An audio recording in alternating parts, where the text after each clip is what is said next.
আমার স্নান কমপ্লিট। তো এখন আমি পুজো দিতে যাবো, চলো পুজো। তো দেখো এটা আমাদের ঠাকুর ঘর,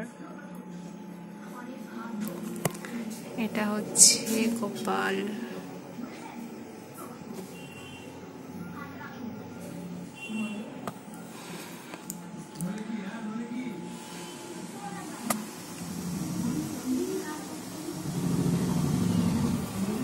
লক্ষ্মী গণেশ।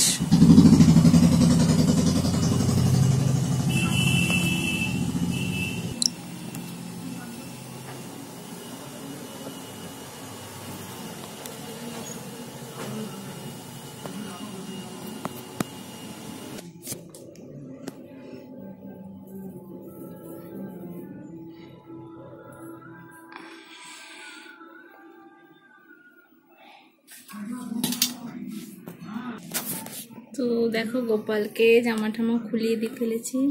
ওকে সারা গায়ে আমি সেদিন চন্দন মাখিয়েছিলাম, তো সেই চন্দনগুলো রয়ে গেছে। এখন ওকে স্নান করাবো।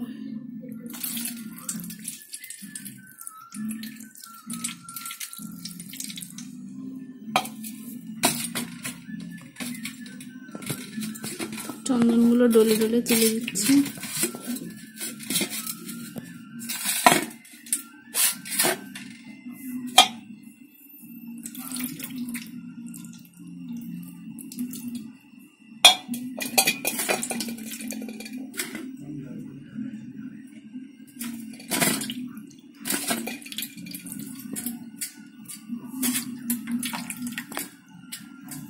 তো স্নান হয়ে গেছে।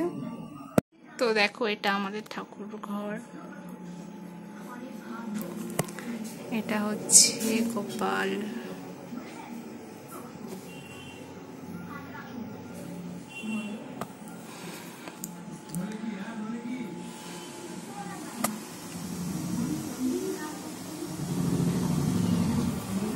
লক্ষ্মী গণেশ।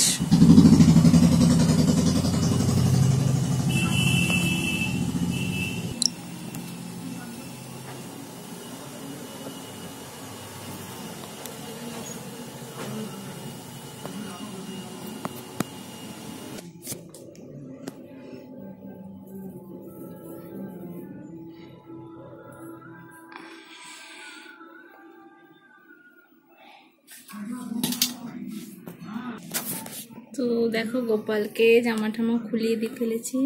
ওকে সারা গায়ে আমি সেদিন চন্দন মাখিয়েছিলাম, তো সেই চন্দনগুলো রয়ে গেছে। এখন ওকে স্নান করাবো।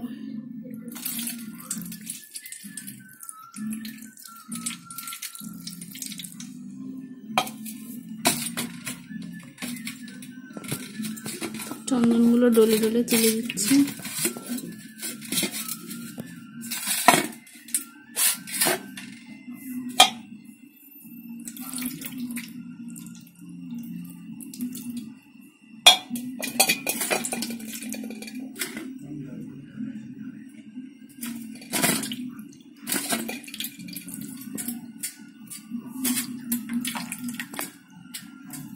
তো স্নান হয়ে গেছে।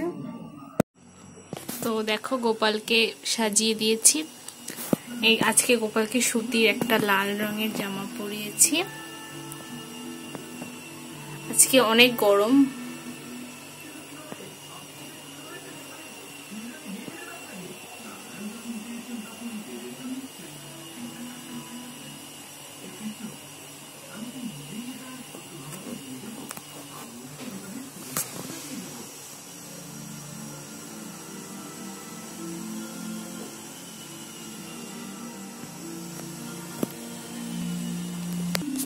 দেখো এগুলো সব গাছের ফুল। এটা সাদা জবা, এটা চন্দন জবা, এটা হচ্ছে থোকা টগর। অন্যদিন আরো অনেক ফুল।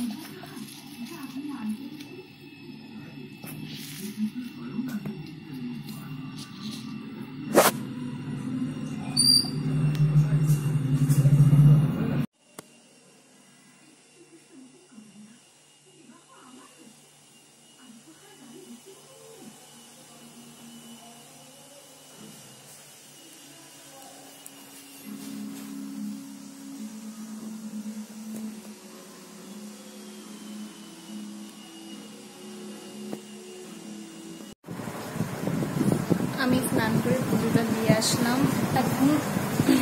তো এখন প্রায় বেলা 10টা বাজে। তো মা রান্না করছে, তোমাদের দেখা পাচ্ছে। তো তোমরা সবাই ঠিকঠাকভাবে ঘরে আছো তো? আমাদের কলকাতায় যে পরিমাণ কোভিডের সিচুয়েশান, তোমরা খুব একটা বাইরে বেরিয়ে না, দরকার ছাড়া সবাই সাবধানে থাকো সবাই এই কটা দিন। আবার আশা করছি কদিনের মধ্যেই সব ঠিক হয়ে যাবে। যা এখন যা গরম পড়েছে, মানে তোমাদের ওখানে তোমার সবাই আর ইয়াশ ঝড় নিয়ে খুবই টেনশনে ছিলাম, বিশাল টেনশনে ছিলাম যে কী হবে। আমাদের এখানে সেভাবে খুব একটা হয়নি, যদি হতো বাপরে বাপ আমফানের কথা মনে করলে আমার সত্যি এখনও গা শিউরে ওঠে। কী ভয়ানক ঝড়।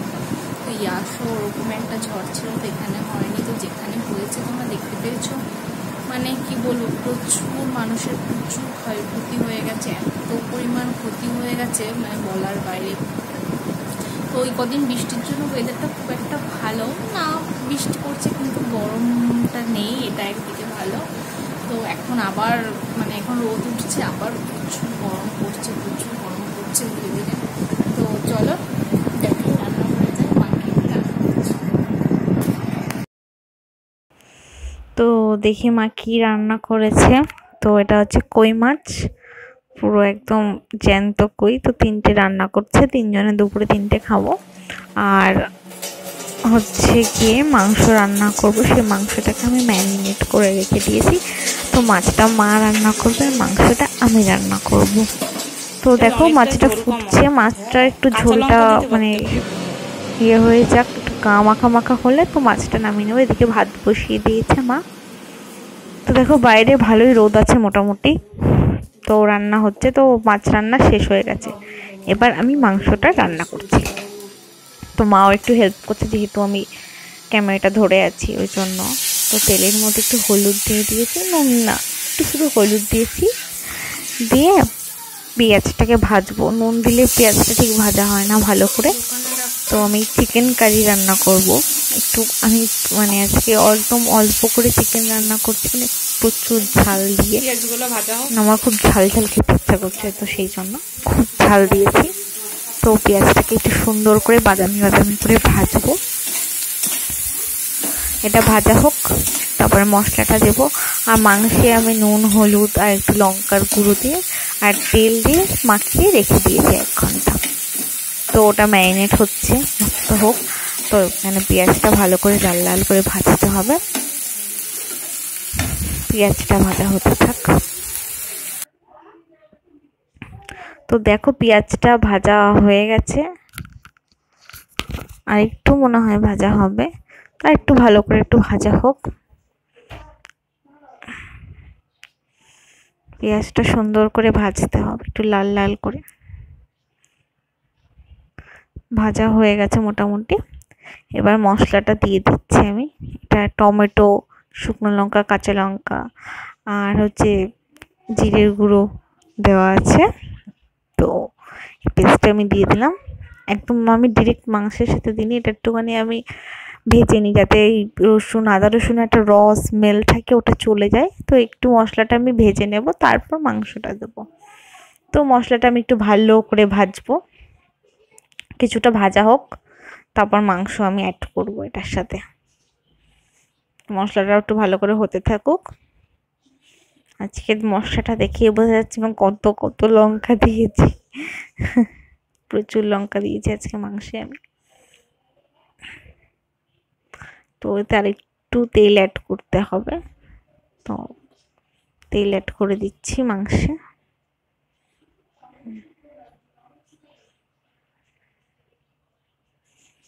তেলটা না দিলে পুরো সুন্দর প্রপার কালারটা টেস্টটা আসে না। তেল যদি ঠিকঠাক না হয়, তেল কম হয়ে গেলেও ভালো লাগে না, বেশি হয়ে গেলেও ভালো লাগে না।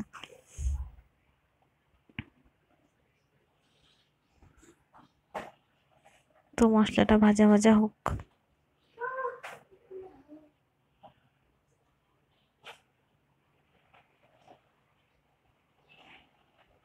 দেখো মশলাটা ভাজা ভাজা হচ্ছে, একটু হলুদ গুঁড়ো দিচ্ছি, এতে হলুদ গুঁড়ো হলুদটা যেহেতু দিইনি ওই জন্য হলুদটা দিয়ে নিচ্ছি। এখন হলুদ দেবো, একটু নুন দেবো, নুনও আমার দেওয়া হয়নি, তো হলুদ আর নুনটা দিয়ে মশলাটা ভালো ভালো করে একটু ভাজবো। মশলাটাকে কিছুক্ষণ টাইম দেবো ভাজা ভাজা হওয়ার জন্য। তো মশলাটা হতে থাক, তোমরা এভাবে রেসিপিটা ট্রাই করতে পারো, যথেষ্ট ভালো হয়। তো দেখো মাংস, যেটাকে আমি 1 ঘন্টা ধরে ম্যারিনেট করে রেখেছি, তো ওটা ম্যারিনেট হতে থাক আর একটু কিছুক্ষণ, ততক্ষণ মাংসটা এদিকে মশলাটা আমি কমপ্লিট করতে থাকি। তো দেখতেই পাচ্ছ কালারটা কিরকম লাল টকটকে টকটকে কালার, মানে এতে এত লঙ্কা গেছে যে কালারটা এরকম হয়ে গেছে। কোনো কাশ্মীরি মির্চি আমি অ্যাড করিনি এতে, তো দেখতেই পাচ্ছ কালারটা কিরকম হয়েছে।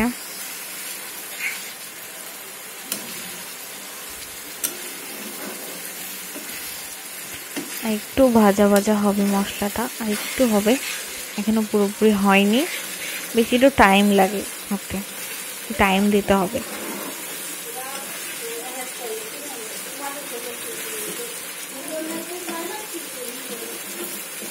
যেহেতু টমেটো দিয়েছি ওই জন্য গ্রেভিটা অনেকটা বেশি হয়েছে, আমি টমেটো দিয়েছি সেই জন্য দেখো গ্রেভিটা অনেকটা পরিমাণ হয়েছে, টমেটো দিলেই গ্রেভি বেড়ে যায়।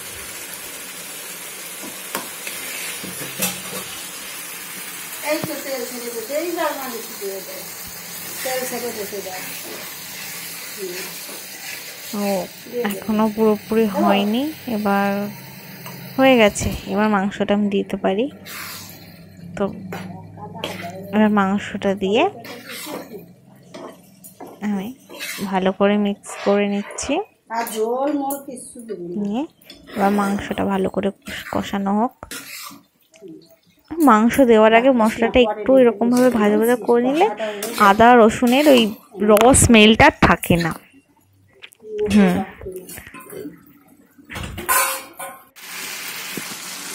দেখো কিছুক্ষণ পরে অনেকটা মানে মশলাটা কষানো হয়েছে, এতে আমি কোনো জল আজকে অ্যাড করবো না, এটা পুরো কষা কষাই হবে, তো কোনো জল দেবো না। এখনো পুরোপুরি কষানো হয়নি মাংস আমার এখনো, তো আরও কিছুক্ষণ টাইম লাগবে মাংসটা কষানো হতে। তো কিছুক্ষণ টাইম, এদিকে দেখো ভাত হচ্ছে, এদিকে মাছ হয়ে গেছে, শাক করেছে মা, মাছ শাক সব রেডি, আমি শুধু হচ্ছে মাংসটাই রান্না করছি।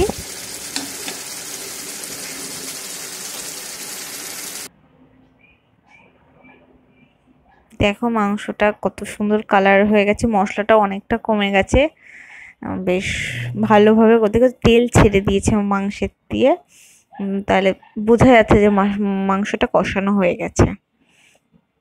এইভাবে তোমরা চিকেন কারি রেডি করে ফেলতে পারো, খুব টেস্টি হয়, খুব টেস্টি। এতে আর একটা জিনিস অ্যাড করা যায়, কসুরি মেথি, তো আমার কাছে এটা ছিল না, তো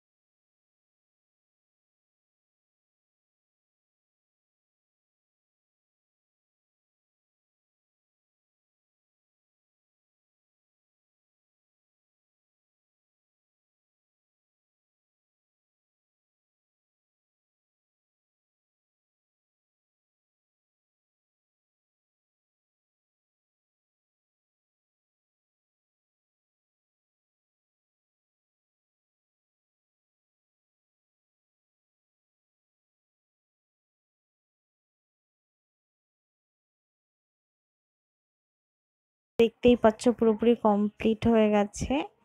তো আমি আজকে ভিডিওটা এখানেই এন্ড করব। প্লিজ সবাই আমার ভিডিওটাকে যদি ভালো লাগে লাইক শেয়ার অ্যান্ড কমেন্ট করো, আর প্লিজ সাবস্ক্রাইব করে দিও, আর পাশে বেল আইকনটাকেও প্রেস করে দিও, যাতে আমি কোনো ভিডিও যদি আপলোড করি তাহলে সেটা তোমার ফোনে সবার আগে চলে যায়। তো প্লিজ সবাই, প্লিজ প্লিজ প্লিজ সবাই আমার চ্যানেলটাকে সাবস্ক্রাইব করে দিও, ঠিক আছে? তো এখন রান্না কমপ্লিট, তো এটাকে রেস্ট দিয়ে দেবো। টাটা।